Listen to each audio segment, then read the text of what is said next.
그래서 이 시간에 사도행전의 말씀을 함께 살펴보고 있는데요. 오늘은 7번째 시간으로 교회의 위기와 성장이라는 제목으로 함께 하나님의 말씀을 나누고 기도하는 시간을 갖고자 합니다. 지금까지 이 땅에 존재했었던 교회 가운데 문제가 없었던 완전한 교회는 없었습니다.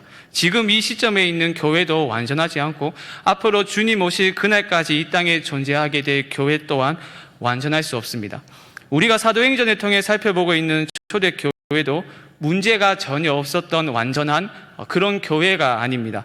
우리는 초대교회로 돌아가 초대교회의 모습을 본받자라고 이야기를 자주 하지만 초대교회는 흠이 없었던 완전한 그런 교회가 아니었습니다. 초대교회는 크고 작은 어려움과 여러 문제에 직면을 했었는데 그 문제들은 크게 두 가지로 우리가 나누어서 생각을 해볼 수 있습니다. 하나는 교회 내부에서 일어났었던 문제이고 또 다른 문제는 교회 밖 외부에서 일어나서 교회에 영향을 주었던 문제입니다. 교회가 이 세상에 속하는 공동체와 다르다 하더라도 교회가 오순절 성령 강림과 함께 시작된 초자연적인 공동체라 하더라도 여전히 죄인들이 함께 모인 공동체이죠.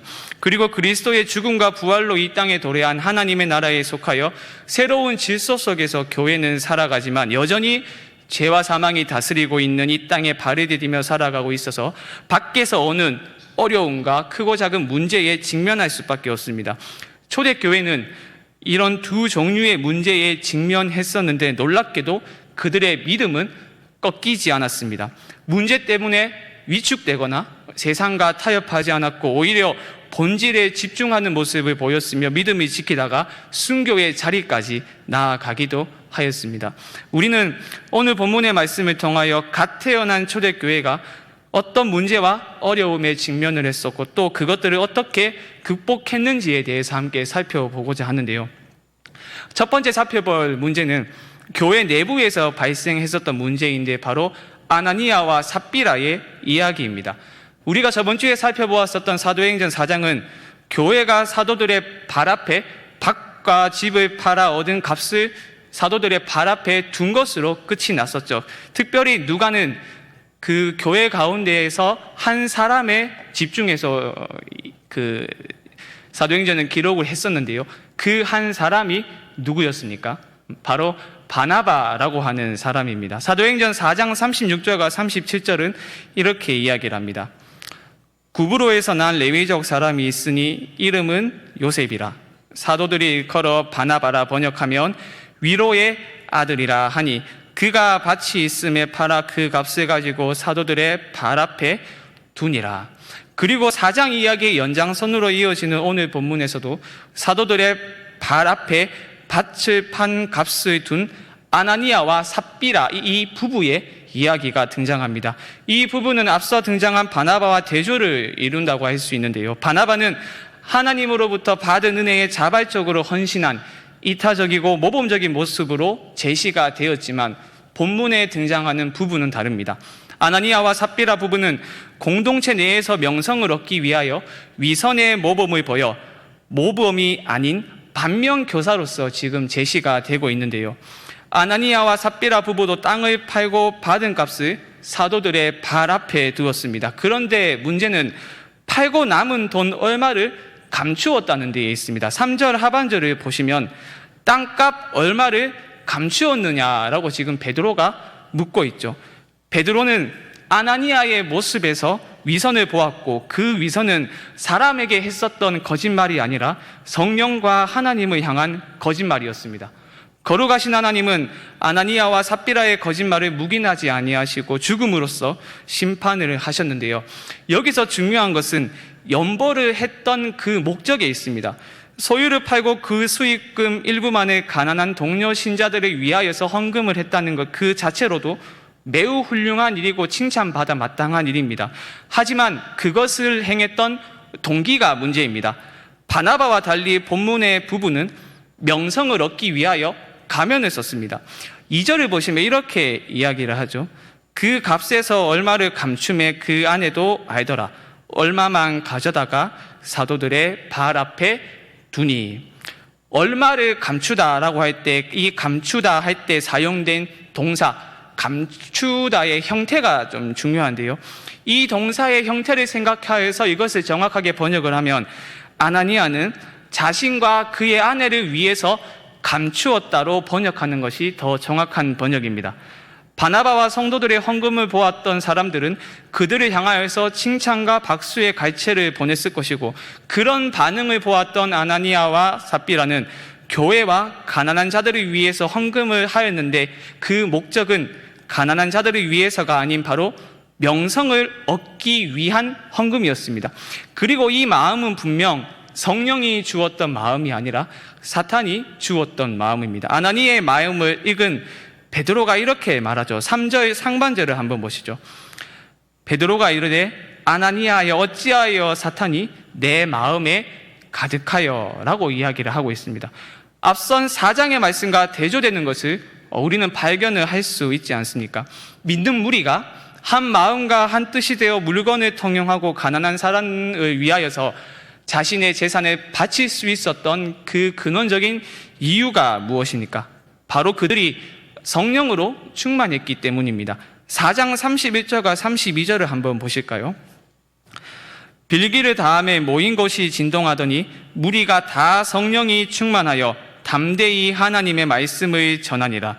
믿는 무리가 한 마음과 한 뜻이 되어 모든 물건을 서로 통용하고 자기 재물을 조금이라도 자기 것이라 하는 이가 하나도 없더라. 하지만 아나니아는 반대였습니다. 사탄으로 충만했습니다. 그는 상당한 금액을 헌금한다면 사람들에게 좋은 인상을 심어주고 명예와 특권과 영향력을 교회로부터 얻을 수 있다고 생각을 했습니다. 그래서 자신과 아내를 위하여서 일부의 돈을 감추고 거짓말하는 그런 위선의 모습을 보이고 말았던 겁니다. 사랑하는 여러분, 그렇다면 이 본문은 우리에게 어떤 교훈을 주고 있는 것일까요? 어떤 이들은 아나니아와 삽비라에게 내려진 하나님의 심판이 너무나도 지나친 것이 아니냐는 의구심을 갖기도 하고요. 또 자기 자신도 하나님께 헌금을 잘못 드리고 있지는 않나 하는 지나친 두려움에 사로잡히기도 합니다. 또 이 사건을 성령 모독죄의 대표적인 예로 보고 이 죄만은 내가 짓지 않아야겠다고 결단하고 노력하기도 합니다. 우리는 이 사건에서 기록된 동사 감추다에 조금 주목을 할 필요가 있겠는데요. 2절과 3절을 보시면 감추다라는 동사가 각각 사용이 되었는데 이 동사가 성경에서만 총 4번이 사용되었습니다. 그중 2번이 오늘 두 본문에서 사용이 되었었고, 한 본문은 바울이 쓴 디도서 2장 10절에서 사용이 되었었고, 마지막 한 번은 구약 성경인데 요수아서에서 이 동사가 사용이 되었습니다. 바로 요수아 7장 1절의 말씀인데요. 하나님의 명령을 어기고 전리품을 가져다가 숨겼던 아간의 범죄를 기술할 때 이 동사가 사용되었습니다. 우리 화면을 보시고 여호수아 7장 1절의 말씀 함께 읽도록 하겠습니다. 시작. 이스라엘 자손들이 온전히 바친 물건으로 말미암아 범죄하였으니 이는 유다 지파 세라의 증손 삽디의 손자 갈미의 아들 아간이 온전히 바친 물건을 가졌습니다. 여호와께서 이스라엘 자손들에게 진노하시니라. 구약 성경을 그리스어로 번역한 70인역을 보게 되면요, 가졌음이라라고 번역된 동사가 오늘 본문에서 사용된 동사 감추다와 똑같습니다. 누가는 아나니아와 삽비라의 죄와 아간의 범죄 사이의 공통점을 인식하고서 의도적으로 이 단어를 사용했을 가능성이 높습니다. 여러분, 하나님께서 왜 아간을 심판하셨습니까? 바로 이스라엘 공동체의 거룩함과 순결함 때문입니다. 가나안 땅에 들어간 후 전리품을 숨겨 첫 범죄를 범한 아간을 즉시 죽게 하셨던 것처럼 하나님은 초대교회의 첫 범죄를 단호하게 정죄함으로써 교회의 순결성과 거룩함을 지키고자 하셨던 겁니다. 그러므로 아나니아와 삽비라 이 부부의 이야기를 헌금을 온전히 하지 않으면 하나님이 심판하신다가 아닙니다. 만약 그것이 이 이야기에서 도출하고자 하는 결론이라면 우리 중 살아있을 사람이 그 누가 있겠습니까? 제가 전문대를 졸업을 하고 바로 취업을 하지 못했었는데요. 그러다가 졸업을 하고 한 1년 정도 계약직으로 학과 조교에서 제가 잠깐 일을 했었던 적이 있었습니다. 그때 받은 월급이 제 생애 첫 월급이었는데요. 물론 그 이전에 아르바이트를 했었는데 그것을 제외하고 제가 24살에 그때 조교를 했었으니까요. 그때 제가 제 생애 첫 받은 월급이었는데 월급이 한 130만 원, 140만 원 정도 되었었습니다. 이제 월급을 받으니까 당연히 그때 이제 제가 교회를 다니고 있었기 때문에 이제 내가 드디어 11조를 할 수 있겠구나 하는 어떤 설레임, 그런 게 있었습니다. 뭐든지 제일 처음 하면 어떤 그런 설레임이라는 게 있지 않습니까? 그래서 11조를 하기 전날 ATM기에 가가지고 돈을 빠듯빠듯한 걸로 찾아가지고 정말 그 헌금을 준비하는데 그 감격이라고 하는 것은 이루 말할 수 없었습니다. 주일 당일날 헌금함에다가 11조를 넣는데 뭐 감사와 기쁨과 어떤 말로 형용할 수 없는 그 감격이 제 안에서 일어났었는데요. 그렇게 꾸준히 꼬박꼬박 11조를 하고 있다가 제가 그때 때마침 교회 공동체에 있었던 한 살 연상의 누나와 아주 잠깐 만나는 기간이 있었습니다. 그러니까 제 인생의 처음이자 마지막으로 아가씨와 손을 잡았던 경험이 그때가 처음이자 마지막이었는데요. 그때 한 살 연상이었지만 그래도 남자의 자존심이 있지 않습니까? 뭐 데이트를 하면서 밥을 먹든지 차를 마시든지 하면 아무리 연상이라도 남자의 자존심이 있기 때문에 제가 조금 더 많은 돈을 내었습니다. 이제 그러다가 보니까 받는 수입은 한계가 있고 그렇게 데이트 지출 비용이 나가고 하니까 어느 순간 돈이 부족한 겁니다. 그러다가 한 날은 11조를 하는데 한 13만 원, 14만 원 이렇게 11조를 하는데 이 돈이면 내가 누나하고 이것도 먹을 수 있고 저기 더 좋은데 놀러도 갈 수 있겠다는 생각이 불현듯 들었습니다. 근데 그런 생각이 찾아오자마자 내가 11조를 하는 게 아깝구나 하는 생각이 들면서 그 이후에 제가 11조를 하지 않았었거든요. 근데 11조를 하지 않고 한 달인가 두 달 있다가 차였습니다. 차이고 낙심된 상태에서 새벽 기도도 나가면서 그렇게 있었는데 공동체 내에서 좀 저랑 친한 집사님이 있었거든요. 그 집사님하고 이야기를 하는데 그러는 겁니다. 봐라, 네가 11조를 하지 않으니까 하나님께서 그 아가씨를 너한테서 빼앗아 가셨다, 이런 이야기를 했던 기억이 있는데요. 아나니아와 삽비라의 이야기를 이런 식으로 해석하고 적용해서는 안 됩니다. 아나니아와 삽비라의 이야기는 분명히 초대교회가 숨기고 싶은 부끄러운 이야기입니다. 요즘 이런 사건이 교회 내에서 발생을 한다면 감추기에 급급하겠지만 누가는 부정적인 사건을 숨기지 않고 있는 그대로 진술을 하고 있습니다. 우리는 초대교회의 이 솔직한 이야기를 통하여서 교회 안에 무서운 재가 침투하는 것을 막으시는 하나님의 단호한 손길을 우리는 볼 수 있어야 하며 복음이 왕성하게 전파되어 나가는 것을 방해하려는 사탄의 계략을 단호하게 처단하시는 하나님의 권능의 손길을 볼 수 있어야 합니다.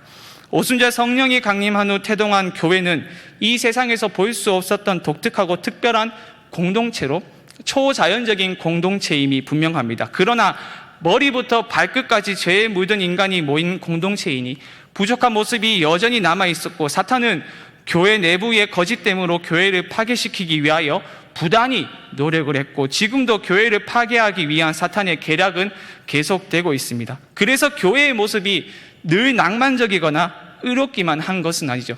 교회는 늘 승리의 힘찬 발걸음만을 내디딜 수 없습니다. 아간의 경우도 그렇고 본문의 사건도 그렇고 죄가 승리의 힘찬 발걸음을 막는 장애물이 될 때도 있습니다. 그렇다면 교회의 순수성과 거룩성을 어떻게 유지할 수 있는 것일까요? 답은 간단합니다. 바로 성령으로 충만하면 됩니다.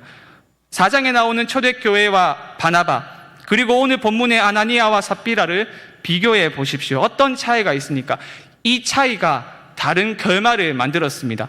4장에 기록된 인물들은 성령으로 충만했고 따라서 큰 은혜를 받았습니다. 그래서 자신의 소유를 교회에 헌금하는데 전혀 인색하지 않는 한 마음과 한 뜻이 되었습니다. 그러나 본문의 아나니아와 삽비라는 성령이나 은혜로 충만하지 않았습니다. 사탄이 그들 마음에 가득했습니다. 그래서 명예를 얻고자 하는 위선의 모습을 보였고 아나니아와 삽비라 이 두 사람이 이 일에 한 마음과 한 뜻이 되었습니다. 죄와 성령 충만은 반비례의 관계입니다. 절대 함께 갈 수 없습니다. 거룩하신 하나님은 성령의 강한 역사로 시작된 하나님의 교회가 죄로 무너져 내리는 것을 용납하실 수 없습니다.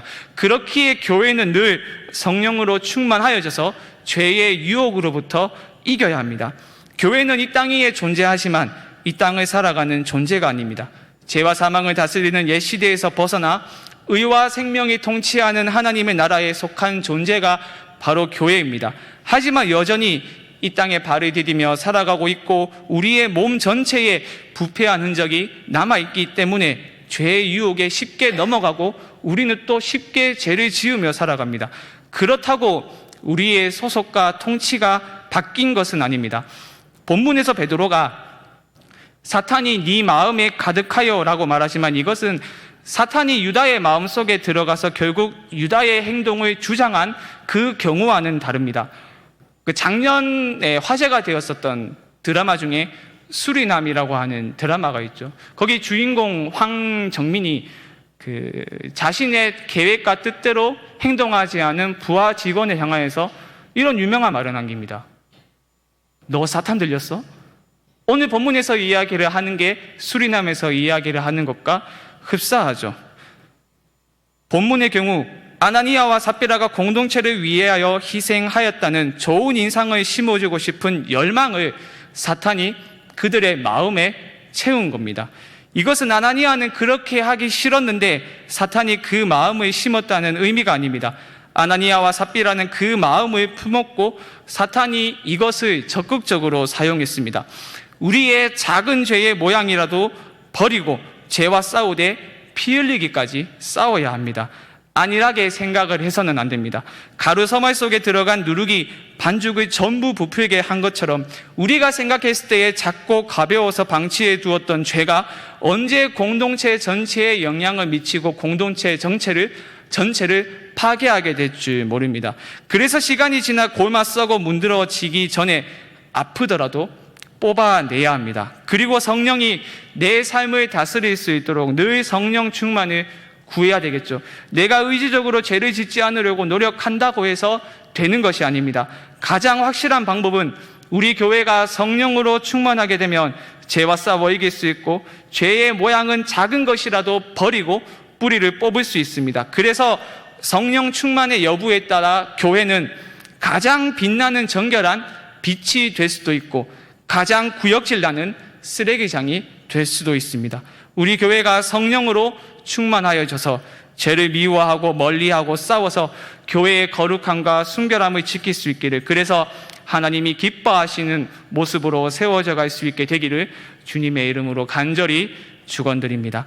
그리고 교회가 겪었던 또 다른 위기는 외부에서 발생하여서 교회에 영향을 미친 핍박입니다. 본문 17절 이하의 말씀은 사도들이 다시 사내들인 공회 앞에 서게 되는 말씀인데요. 앞선 4장에서도 사도들은 공회 앞에 섰었습니다. 그때 종교 지도자들은 사도들에게 별다른 조치를 취하지 않고 단지 예수의 이름으로 말하지도 말고 가르치지도 말라라고 명하며 그들을 풀어주었었죠. 그때 사도들이 어떤 반응을 보였습니까? 그들은 전혀 위축되지 않았었습니다. 오히려 우리는 보고 들은 것을 말하지 아니할 수 없다라고 말하며 그들에게 주어진 사명에 신실했습니다. 그 결과 사도들이 이끈 메시아 운동은 지속적으로 성장을 하였고 이를 못마땅하게 여기던 종교 지도자들은 시기하며 또다시 사도들을 옥에 가두었습니다. 하지만 하나님이 보낸 주의 사자가 옥문을 열어 사도들의 탈출을 도우며 이렇게 이야기를 하는데요. 5장 20절의 말씀을 한번 보실까요? 우리 함께 읽도록 하겠습니다. 5장 20절입니다. 시작. 가서 성전에 서서 이 생명의 말씀을 다 백성에게 말하라 하매. 주의 사자의 명령은 그들에게 두려운 명령이었음이 분명했습니다. 주의 사자가 생명을 전하라고 한 장소는 집이나 어디 외곽진 곳에 있는 곳이 아닌 다름 아닌 종교 지도자들이 있었던 성전입니다. 그들의 마음이 왜 두렵지 않았겠습니까? 인간의 눈으로 보았을 때 안전한 곳에 몸을 숨기는 것이 상식적인 행동이죠. 하지만 사도들은 망설임이나 주저함 없이 성전에 들어가서 예수의 이름으로 가르쳤고 그 결과 다시 체포되어 사내들인 공회 앞에 서게 됩니다. 처음 공회 앞에 섰을 때와 다른 것이 있다면 예수의 이름으로 말하는 것을 금했을 뿐만 아니라 종교 지도자들은 사도들을 없이 하고자 마음을 먹었고 비록 죽이지는 못하였지만 채찍질을 함으로써 육체에 고통을 주었습니다. 이쯤 되면 사도들의 기세가 꺾일만도 한데 사도들은 전혀 주눅이 들거나 위축되지 않았습니다.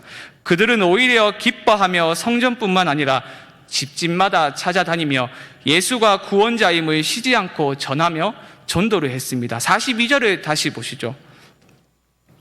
그들이 날마다 성전에 있든지 집에 있든지 예수는 그리스도라고 가르치기와 전도하기를 그치지 아니하니라.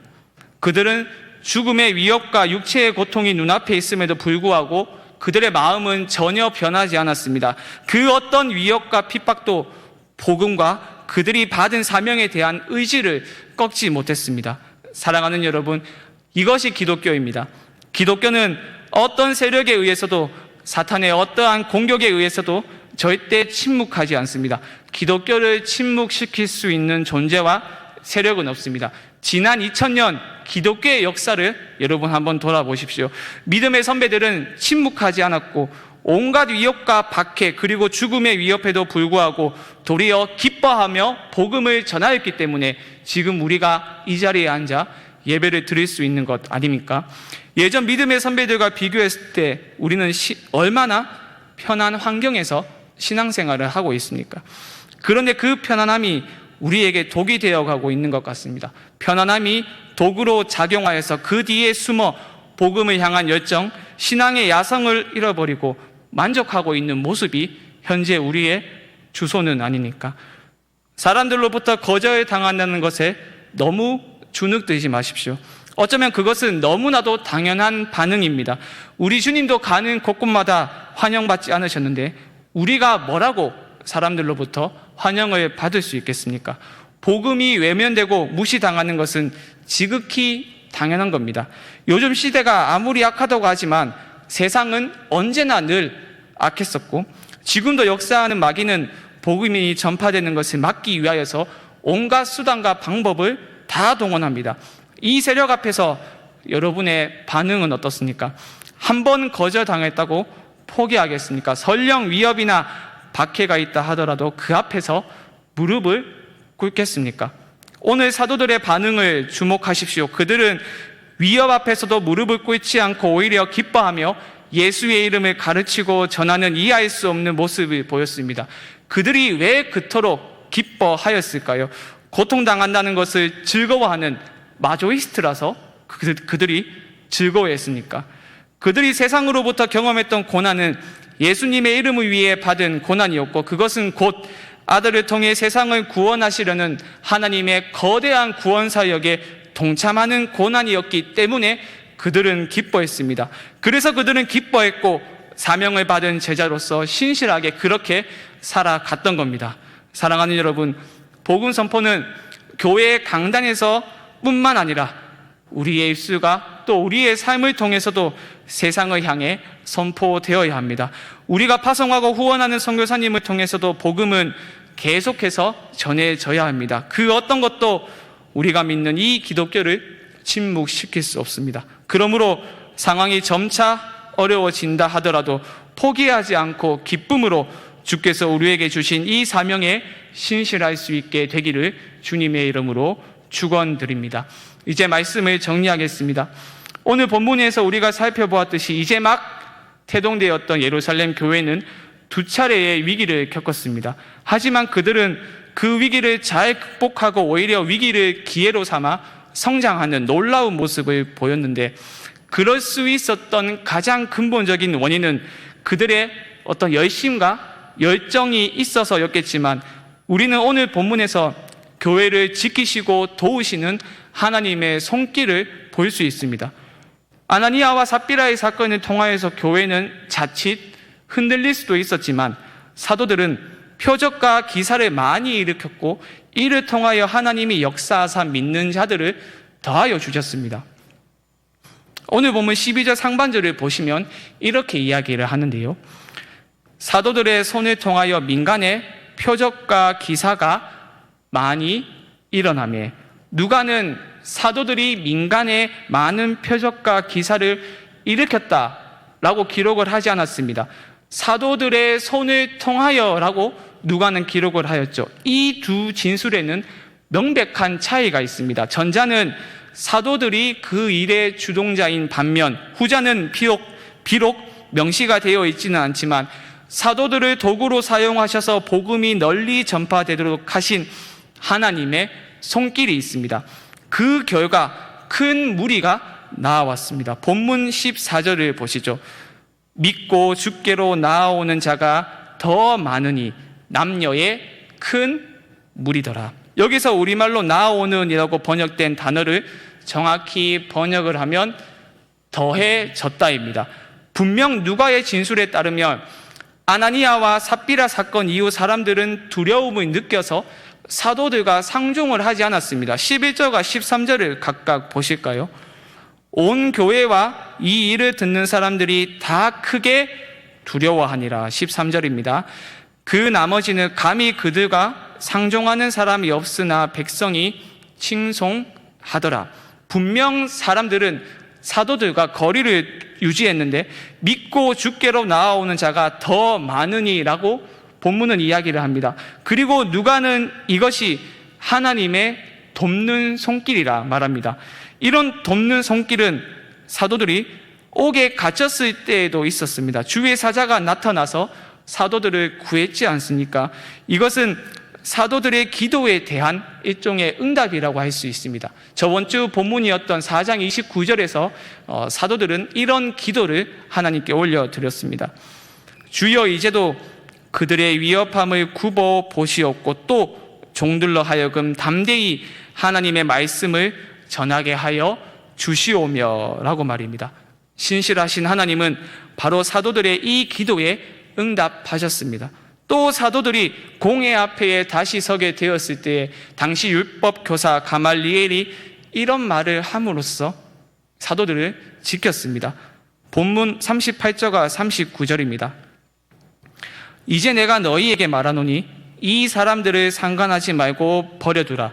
이 사람과 이 소행이 사람으로부터 났으며 무너질 것이요 만일 하나님께로부터 났으면 너희가 그들을 무너뜨릴 수 없겠고 도리어 하나님을 대적하는 자가 될까 하노라 하니.